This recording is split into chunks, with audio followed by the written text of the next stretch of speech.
Hi! I'm really excited about today's video. I've wanted to do this one for over a year when I found out that Star Trek Day on YouTube was a bit of a thing. You probably don't know that both James and I are huge Star Trek nerds. We have quite literally watched every episode of Star Trek and every Star Trek movie that exists. So I could think of nothing more appropriate for us than to explore the food of Star Trek a little bit. I mean, I even have a tricorder on my phone case. Star Trek first aired 56 years ago today, in 1966. The first episode that aired was called The Man Trap, but it was not the original pilot. The original pilot was called The Cage, and it was later reworked into another episode called The Menagerie. But you really didn't come here to listen to me spot off Star Trek facts.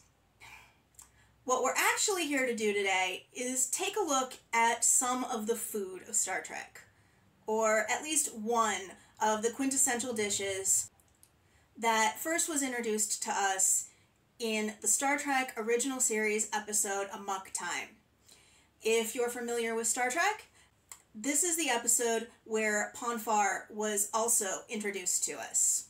So Spock was going through his whole thing, and Nurse Chapel, knowing he wasn't feeling well, but not exactly knowing what was going on, decided she was going to bring him one of his favorite things to eat, a nice bowl of plomeek soup. In Amok Time, plomeek soup is shown to be this purple concoction. But we do see plomeek soup a few other times throughout the Star Trek franchise, looking a few different ways. In the Star Trek Voyager episode Faces, Neelix wants to make Tuvok a taste of home, and makes him a bowl of plomeek soup, which is shown to be a reddish color, a little bit like tomato soup. But we all know that Neelix liked to take some liberties with his cooking, and Tuvok is not overly thrilled with some of the spices and flavors that Neelix has added to his traditional taste of home dish. So we're going to kind of ignore this one a little bit today. But then in the Enterprise series, in the episode Strange New Worlds, we see plomeek soup being made for T'Pol. And it's this clearish, yellowish, orangish broth. So we are going to focus on these two today and see what we can come up with for both of them. Let's head into the kitchen.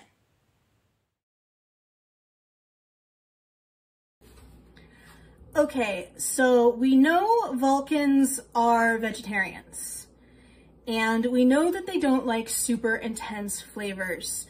So I decided that for that reason, and so that this doesn't taste too much like something that comes from Earth, that they probably wouldn't be including things that taste like onions or garlic. We know that the soup is orangish, so I've included some carrots and a tomato. And you know what? I forgot my sweet potato, but I'll get that in a minute. And then I wanted to include some flavors that maybe aren't so commonly used around here, at least in the US, so that we could give this more of an extraterrestrial flavor profile. So we've got parsnips and turnips. And then every good soup needs a little bit of green in it. So we're going to use some celery scraps that I had in the freezer. Yeah, this thing's frozen too, hard as a brick. What you're going to do is chop all these up. You really don't need to watch me do that, do you? And then put it in a pot and cover it with water. Stick a lid on it, turn it on medium high, and let it simmer for about 2 hours. I know, put on some Star Trek. Put on some Star Trek and let this simmer for about 2 hours. And through the magic of YouTube, I will see you when that's done. Okay, so My plomeek soup has simmered for about 2.5 hours. I went ahead and watched 3 episodes of Star Trek. Voyager's my favorite. I know, controversial. Okay. Anyway, I let my soup simmer and then I strained it through a sieve. And I did put some aside so that we can try this version of it. But we still want to try that purple one, right? How are we going to turn this purple? Purple sweet potatoes. Purple inside. I'm going to cut those up and then put them in this pot.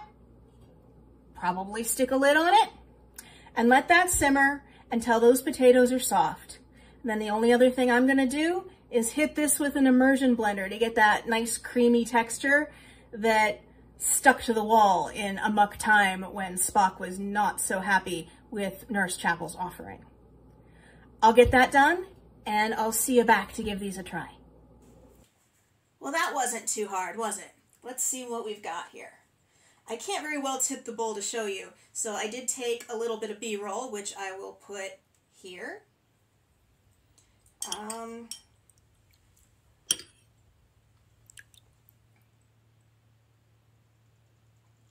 To a human palate, it is kind of bland, but that's kind of what Vulcans would go for, I'm thinking.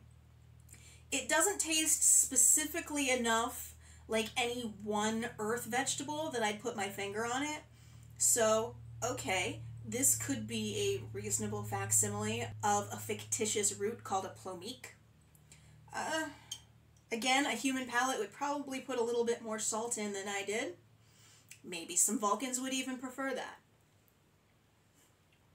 Now here's the point where I'd say, are you Vulcan? Do you like more salt? Let me know down below. But, well, alas, the Vulcans have not landed on Earth yet. We've got a few more years to go for that. Now let's try the other version. This is surprisingly close looking to the stuff from the first episode. I was worried about how I was going to get that purple color. This is significantly thicker.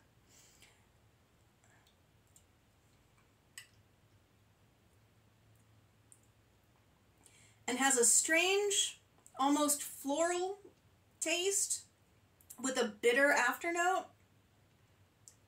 Maybe I've just never actually eaten a purple sweet potato before. I'm not sure. But if I make this again, and let's face it, every Star Trek themed party needs plomeek soup, right? I may try using purple carrots instead of purple sweet potato. But if you like purple sweet potatoes, this is probably a great way to go. Because this isn't something I'm used to eating, it definitely has a foreign or exotic flavor to it. Maybe it comes from Vulcan. So, I know that you probably aren't going to actually go out and make plomeek soup, but this was fun. I figured there's a few people out there like me that would just kind of get a kick out of this. Did you think it was interesting? Are you going to try it? What tweaks might you make? What other dishes come to mind when you think of Star Trek that you might want to see explored here sometime? And please don't say gach. But anyway, I had fun. I hope you did too. And what do you say let's do this again next year? I'll see you in the next one. Oh! Live long and prosper. Live long and prosper.